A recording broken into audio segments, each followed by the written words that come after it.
Students, रचनास creation करची से कलम तक में आप सबका स्वागत है। और आज के प्री एग्ज़ाम के टेस्ट सीरीज़ का आज हमारा है डे 10 और टेस्ट नंबर 10। यानी इससे पहले हमने 9 टेस्ट कर लिए हैं, यानी 900 क्वेश्चन कर चुके हैं। आज का टॉपिक्स क्या है टेस्ट का? साइंस में है बायो के विविध क्वेश्चन जो कि बार बार पूछे जाते हैं, वो क्वेश्चंस का रिवीजन। पर्यावरण में आज का टॉपिक है पर्यावरण संरक्षण से जुड़े अधिनियम, पर्यावरण संरक्षण से जुड़े क्या क्या कार्य किए गए हैं उससे रिलेटेड क्वेश्चन। प्राचीन भारत के इतिहास से आज का टॉपिक गुप्त काल। मध्यकालीन भारत में टॉपिक औरंगजेब। आधुनिक भारत के इतिहास में किसान और ट्रेड यूनियन आंदोलन। भारत का भूगोल से गंगा अपवाह तंत्र। विश्व के भूगोल से विश्व के मरुस्थल। पॉलिटी से है संसदीय समितियां और इकोनॉमी में है कृषि टॉपिक। ये सारे इंपॉर्टेंट टॉपिक्स है प्री के लिए। जैसा कि मैंने अपनी वर्कशॉप में बताया था कि पहले हम लोग जो मोस्ट इंपॉर्टेंट टॉपिक है, यानी जहाँ से मैक्सिमम क्वेश्चन पूछे जाते हैं, वो खत्म करेंगे ताकि प्री नज़दीक आते आते आपका मोस्ट इंपॉर्टेंट टॉपिक बहुत अच्छे से कवर हो जाए। कवर कराने का तरीका क्या है मेरा? 6 to 12 NCERT इन सारे सब्जेक्ट्स की, 2 ऑथेंटिक किताब इन सारे सब्जेक्ट्स का, 20 साल के बैक ईयर क्वेश्चन इन सारे टॉपिक्स के। गुप्तकाल, औरंगजेब, 20 साल से क्या क्या क्वेश्चन प्री में पूछे गए हैं उनको कवर कराते हुए अब नए क्वेश्चन आपके लिए क्या बन सकते हैं वो बताना। और अगर जिन लोगों ने अभी तक इस टेस्ट सीरीज को पहले नहीं देखा है उनके लिए मैंने इस वीडियो के डिस्क्रिप्शन बॉक्स में फास्ट रिवीजन की लिंक, मेरी प्री की क्लासेस की लिंक, प्री से रिलेटेड गाइडलाइन की लिंक, मेंस, इंटरव्यू, सबकी क्लासेस की लिंक मैंने शेयर की है, तो वो लोग जा करके देख सकते हैं। तो चलिए शुरू करते हैं आज 100 क्वेश्चन का टेस्ट सीरीज। चलिए तो सबसे पहले कर लेते हैं आज पर्यावरण के क्वेश्चन। सबसे पहला क्वेश्चन है, विश्व मौसम विज्ञान संगठन का मुख्यालय कहाँ है? तो विश्व मौसम विज्ञान संगठन का मुख्यालय है जेनेवा में। ये यूएनओ की संस्था है, विश्व मौसम, इसको बोलते हैं WMO। पृथ्वी के वायुमंडल की दशा और व्यवहार का अध्ययन करने के लिए है ये जेनेवा, स्विट्जरलैंड। UNEP का मुख्यालय कहाँ है? UNEP का मुख्यालय नैरोबी, केन्या में।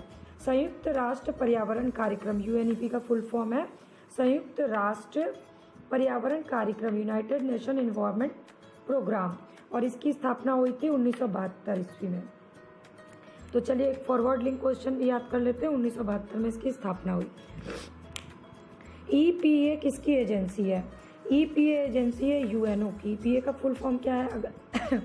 आगे का question, environmental protection agency, environmental protection agency जो कि UNO की एजेंसी है। ग्रीन पीस इंटरनेशनल का मुख्यालय कहाँ है? ग्रीन पीस इंटरनेशनल का मुख्यालय स्थित है नीदरलैंड, एम्स्टर्डम में, और ये एक गैर सरकारी पर्यावरण संगठन है, इसलिए आपको ये याद रखना है। पर्यावरण संरक्षण अधिनियम, भारत में पर्यावरण की सुरक्षा के संदर्भ में पर्यावरण संरक्षण अधिनियम कब पारित हुआ? 1986 ईस्वी में पारित हुआ था। 1972 में स्टॉकहोम में UNO का प्रथम जब सम्मेलन हुआ, उसी के निर्णयों को क्रियान्वित करने के लिए भारत में पर्यावरण संरक्षण अधिनियम 86 में पारित किया गया। छाता विधान किस अधिनियम को कहा जाता है? छाता विधान कहा जाता है पर्यावरण संरक्षण अधिनियम, इसी को कहा जाता है छाता विधान। और ये क्वेश्चन पूछा जा चुका है। किस अनुच्छेद के तहत पर्यावरण संरक्षण अधिनियम पारित किया गया? तो संविधान के अनुच्छेद 253 के तहत पर्यावरण संरक्षण अधिनियम को पारित किया गया। भोपाल गैस त्रासदी हुई ना, उसके बाद ही भारत सरकार ने इस अनुच्छेद के तहत ये पारित किया। जेनेटिक इंजीनियरिंग अनुमोदन समिति का गठन किसके अधीन किया गया? इसका गठन किया गया पर्यावरण संरक्षण अधिनियम के तहत 22 जुलाई 2010 में। NGT की स्थापना कब हुई? NGT यानी नेशनल ग्रीन ट्रिब्यूनल की स्थापना भारत सरकार द्वारा 2010 में की गई। इसके प्रथम अध्यक्ष कौन बने? इसके प्रथम अध्यक्ष बने थे स्वतंत्र कुमार।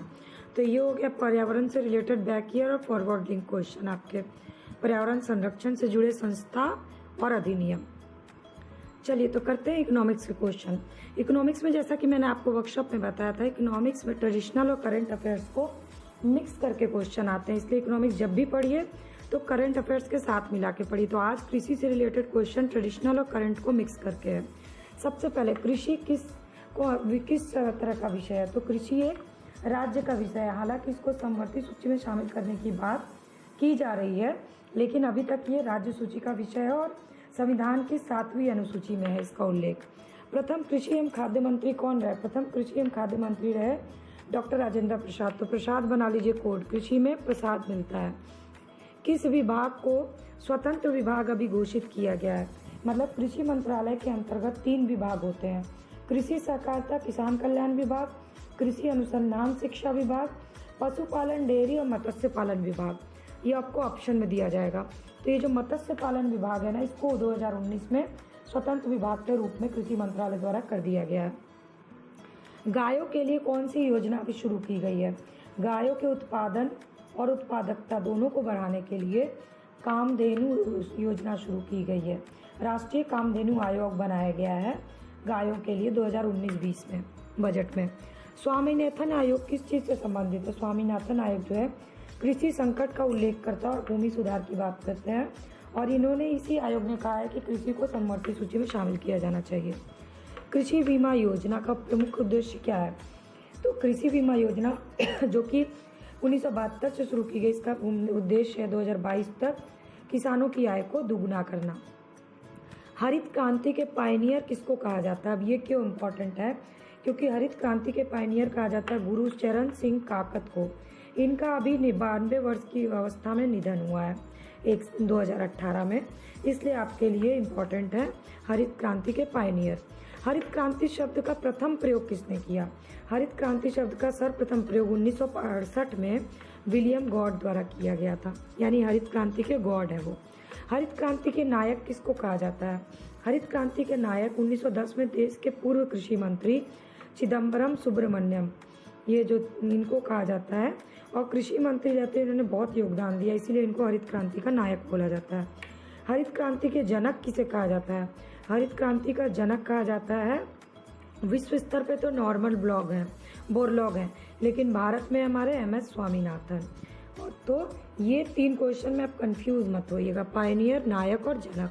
बहुत इंपॉर्टेंट क्वेश्चन कृषि के अभी आगे भी आपको मिलेंगे आगे के टेस्ट सीरीज में, तो प्लीज़ इस टेस्ट सीरीज से जुड़े रहिएगा। तो पॉलिटी में बहुत ही इंपॉर्टेंट टॉपिक है संसदीय समितियां, लेकिन उसमें क्वेश्चन कहाँ से आते हैं, कहाँ से पूछे जा सकते हैं, वो जानना बहुत ज़रूरी है।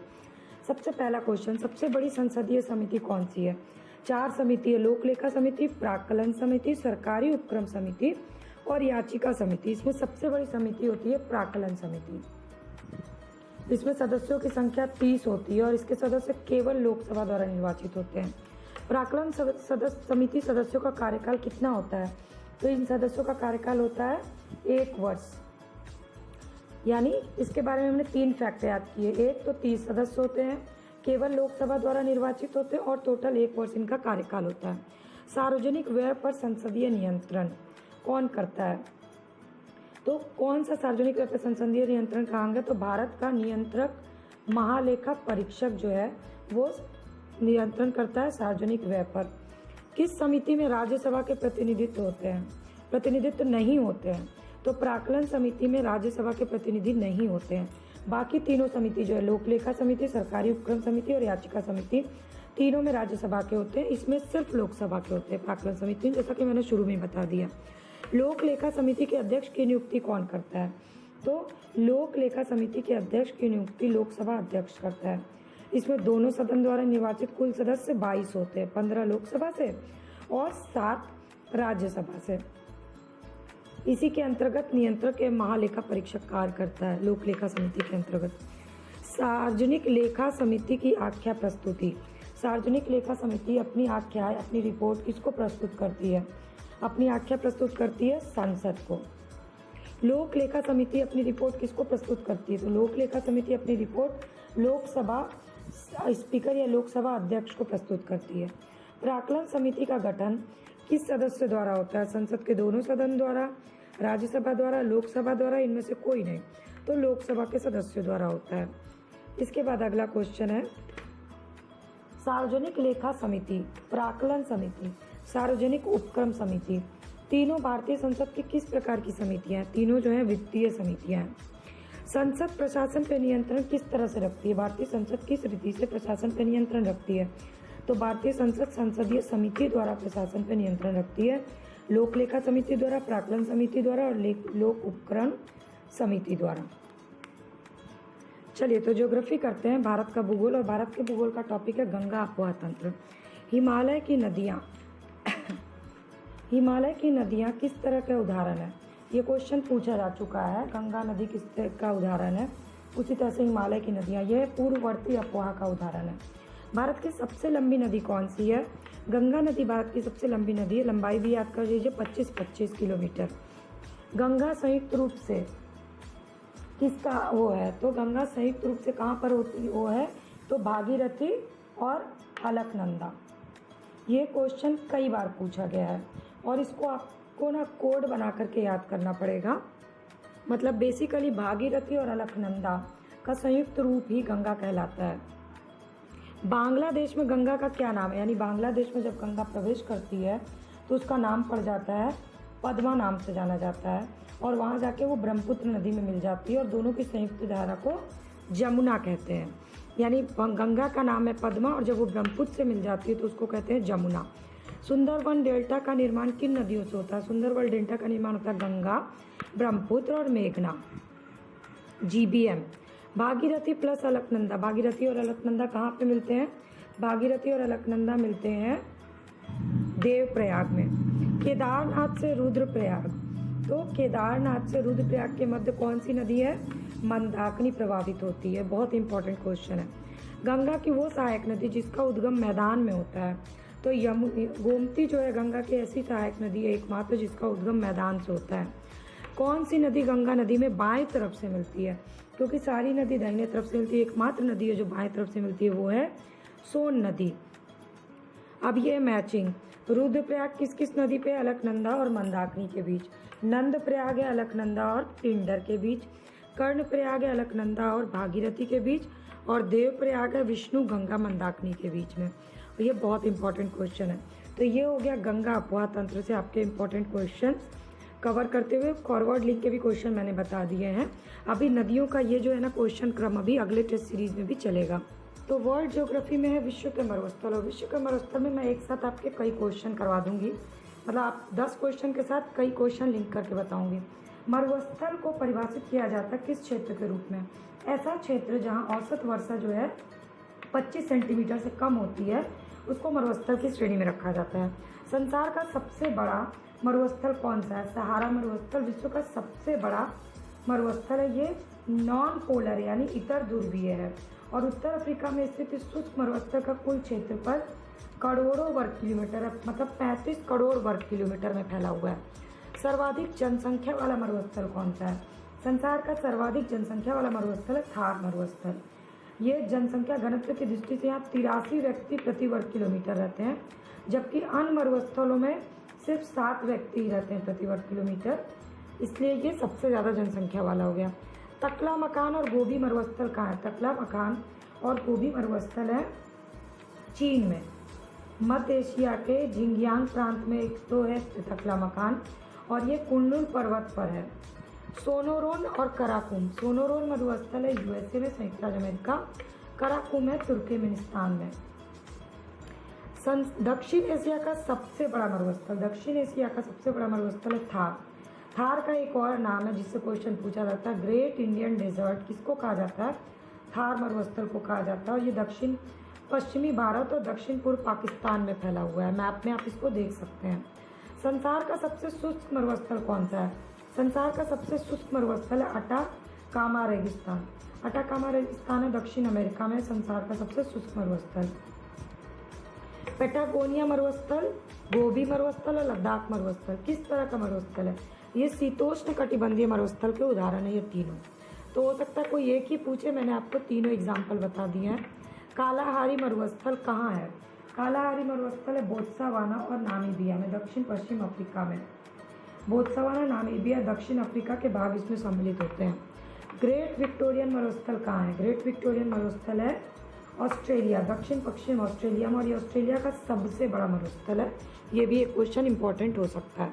तो हमारे 50 क्वेश्चन हो गए कंप्लीट। वीडियो अच्छी लग रही होगी तो लाइक करिए, कमेंट करके प्लीज़ अपने व्यूज़ मुझे ज़रूर बताया करिए अगर आपको ये क्वेश्चन यूज़फुल लगता है तो। इससे हमें और मेहनत करने की मुझे अप्रिशिएशन मिलती है।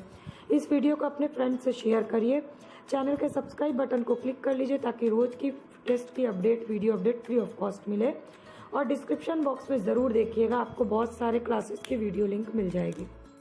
करते हैं प्राचीन भारत के प्रश्न। प्राचीन भारत में टॉपिक है आज का गुप्त वंश। तो एक क्वेश्चन से लिंक करके मैं कई फॉरवर्ड लिंक क्वेश्चन भी आपको बताती जाऊंगी।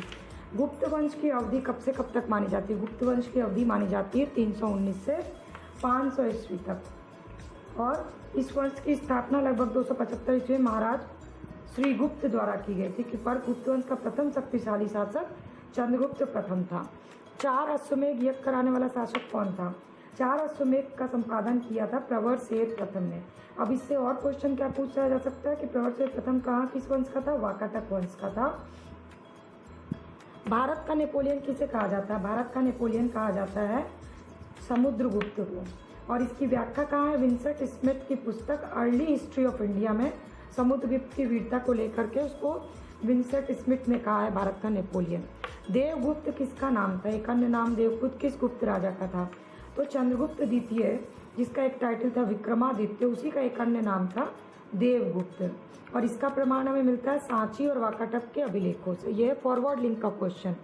प्रथम गुप्त शासक जिसने परम भागवत की उपाधि धारण की, तो चंद्रगुप्त द्वितीय ही था। एक तो विक्रमादित्य टाइटल भी धारण किया था और परम भागवत की उपाधि धारण करने वाला भी प्रथम शासक था। और इसका उल्लेख मिलता है मेहरौली लेख में। इलाहाबाद स्तंभ लेख किसका है? किससे संबद्ध है? इलाहाबाद स्तंभ लेख जो है अशोक का स्तंभ लेख समुद्रगुप्त के शासनकाल के बारे में सूचना देता है। और हरिसेन ने संस्कृत भाषा में इसका वर्णन प्रस्तुत किया है प्रयाग प्रशस्ति का। अब आगे प्रयाग प्रशस्ति का क्वेश्चन। प्रयाग प्रशस्ति किससे संबंधित है? समुद्रगुप्त से संबंधित है। समुद्रगुप्त से संबंधित जानकारी देता है। और दूसरा प्रयाग प्रशस्ति जो है समुद्रगुप्त के युद्ध का वर्णन के बारे में व्याख्या करता है। सैन्य मतलब उसके सैन्य वाले में। प्रयाग प्रशस्ति लेख में किसका उल्लेख है? किसका लेख मिलता है? तो जहांगीर का लेख मिलता है इसमें। रानी का अभिलेख है और अशोक द्वारा कौशाम्बी के महामात्रों को संघ भेद से रोकने के लिए निर्देश भी इसमें दिया गया है। पृथ्वी प्रथम वीर का टाइटल किसको दिया गया? समुद्रगुप्त को दिया गया। लौ स्तंभ लेख में किस राजा का नाम है? चंद्र नाम है, जिसकी तुलना की गई है चंद्रगुप्त द्वितीय से, गुप्त वंश के चंद्रगुप्त द्वितीय से। तो मेडाइवल में हम चल रहे हैं मुगल काल में। और मुगल काल में आज का हमारा टॉपिक है औरंगजेब। तो औरंगजेब से रिलेटेड पहला क्वेश्चन के थ्रू मैं और नए क्वेश्चन भी बताते जाऊंगी। किस मुगल शासक बादशाह का 2 बार राज्याभिषेक हुआ? तो मुगल बादशाह औरंगजेब का राज्याभिषेक 2 बार हुआ। पहला राज्याभिषेक दिल्ली में हुआ था 1658 में और उसका दूसरा राज्याभिषेक खजवा देवराई के युद्ध में सफल होने के बाद दिल्ली में हुआ था 1659 को। तो दोनों बार दिल्ली में हुआ, ये भी क्वेश्चन पूछ सकता है। और खजवा और देवराई के युद्ध में सफल होने के बाद दूसरा राज्याभिषेक हुआ था। धर्मत का युद्ध किसके बीच लड़ा गया? धर्मत का युद्ध लड़ा गया था औरंगजेब और दारा शिकोह के बीच में 1658 ईस्वी में लड़ा गया था। मुगल जिसने श्रीनगर गढ़वाल में जाके शरण ली थी, किस मुगल शहजादा ने?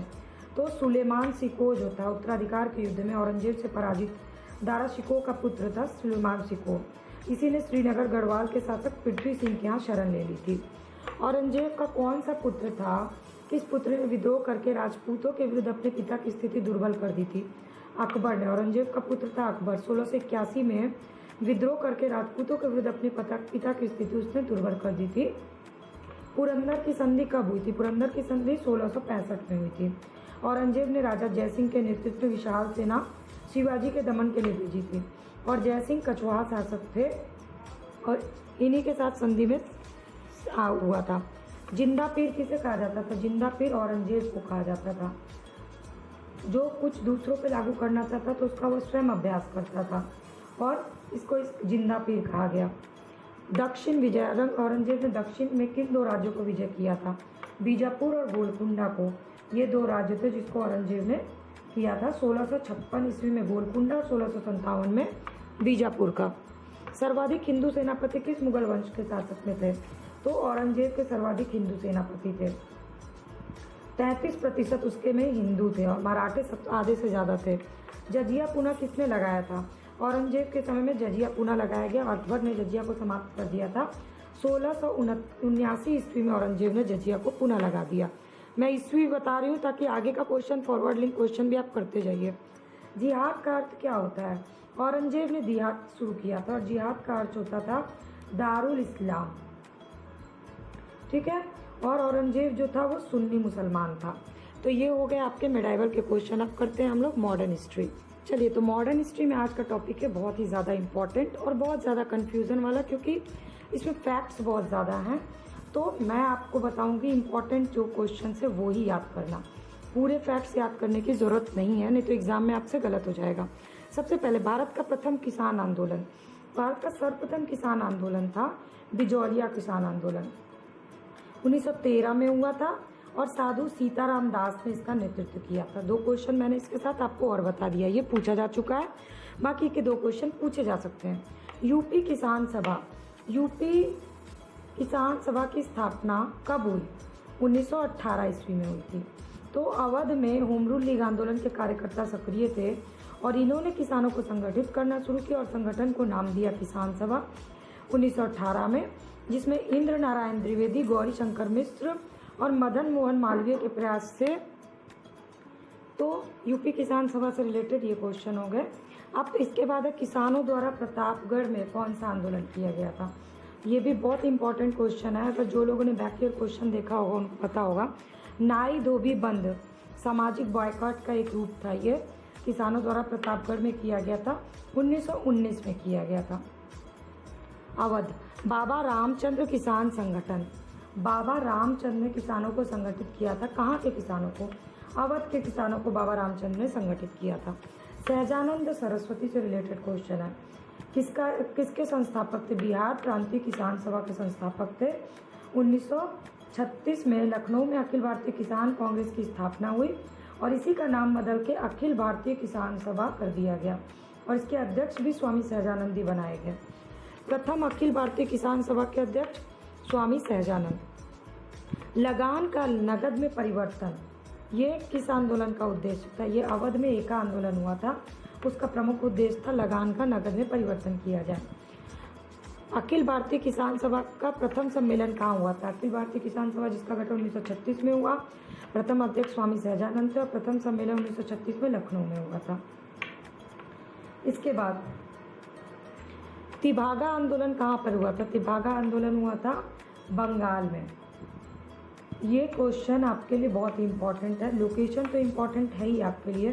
तिभागा आंदोलन से रिलेटेड आपसे और क्वेश्चन भी पूछे जा सकते हैं, जैसे कि बंगाल के तिभागा आंदोलन की क्या मांग थी, ये पूछा जा चुका है। जमींदारों की हिस्सेदारी को फसल के आधे भाग से कम करके 1/3 करना, यानी ये उनकी प्रमुख मांग थी, बटाईदारों की मांग थी ये। बारदोली सत्याग्रह का नेतृत्व करता कौन थे? बारदोली सत्याग्रह का नेतृत्व करता थे सरदार वल्लभ भाई पटेल और इसका शुरुआत ये हुआ था 1928 ईस्वी में। वल्लभ भाई पटेल को सरदार की उपाधि महात्मा गांधी ने दी थी, ये भी क्वेश्चन आपके लिए इम्पोर्टेंट है। इसके अलावा एक और क्वेश्चन है, किसान आंदोलन से बूथ आंदोलन किसने प्रारंभ किया था? विनोबा भावे ने किया था। व्यक्तिगत सत्याग्रह के दौरान चुने जाने वाले प्रथम सत्याग्रही विनोबा भावे, इन्होंने बूथ आंदोलन शुरू किया था। ये हो गए आपके किसान आंदोलन से जुड़े। अब हम चलते हैं ट्रेड यूनियन आंदोलन में। चलिए, मॉडर्न हिस्ट्री एकदम फटाफट से अब आगे बढ़ते हैं ट्रेड यूनियन में। प्रथम मजदूर संघ की स्थापना कब और किसने की? प्रथम मजदूर संघ की स्थापना की थी भारत में वीपी वाडिया ने 1918 ईस्वी में। मद्रास मजदूर संघ भारत का प्रथम आधुनिक मजदूर संघ संगठन था।